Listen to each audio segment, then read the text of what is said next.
5 minute আগে।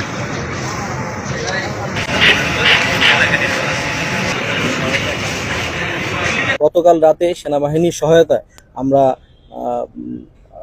বয়নঘাট এবং আমাদের ফতেহপুরের মাঝামাঝি একটা জায়গায় সারি নদীর পাশে একটা পরিত্যক্ত গোডাউন থেকে আমরা বেশ কিছু ভারতীয় চোরাচালানি পণ্য আটক করি। এই পণ্যগুলোর মধ্যে কিছু পরিমাণ ভারতীয় শাড়ি ছিল, এছাড়া ম্যাক্সিমামই কসমেটিক্স আইটেম ছিল। এর মধ্যে bright shine cream, skin shine cream, এই ধরনের আইটেমগুলো বেশি ছিল।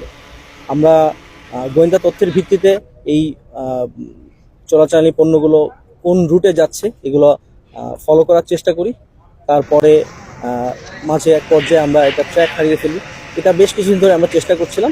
পরবর্তীতে গতকাল রাতে আমরা এটা আটককৃত পণ্যসমূহের গতকাল রাতে আমাদের টোটাল আটককৃত পণ্যের আনুমানিক বাজার মূল্য প্রায় 6 কোটি টাকা। যদি চোরাচালানের পরিমাণ আমরা চিন্তা করি, চোরাচালানি আপনি জানেন সীমান্তবর্তী এলাকায়, বিশেষ করে এই সিলেট এলাকাটা অধিক চোরাচালান প্রবণ এলাকা। এখানে একটা অসাধু চক্র আছে যারা তাদের একটা জীবিকার পার্ট হিসেবে তারা এই চোরাচালানি ব্যবসাটাকে তারা নিয়েছে। সো চোরাচালানি আগেও ছিল, এখনো আছে, বাট আমরা যেটা করছি আমাদের তৎপরতা, আমাদের গোয়েন্দা নজরদারি এবং আমরা আমাদের টহল কার্যক্রমটাকে বৃদ্ধি করেছি। আমি মনে করি এটার জন্যই আমাদের এখন এই চোরাচালানি পণ্য আটক বেশি হচ্ছে।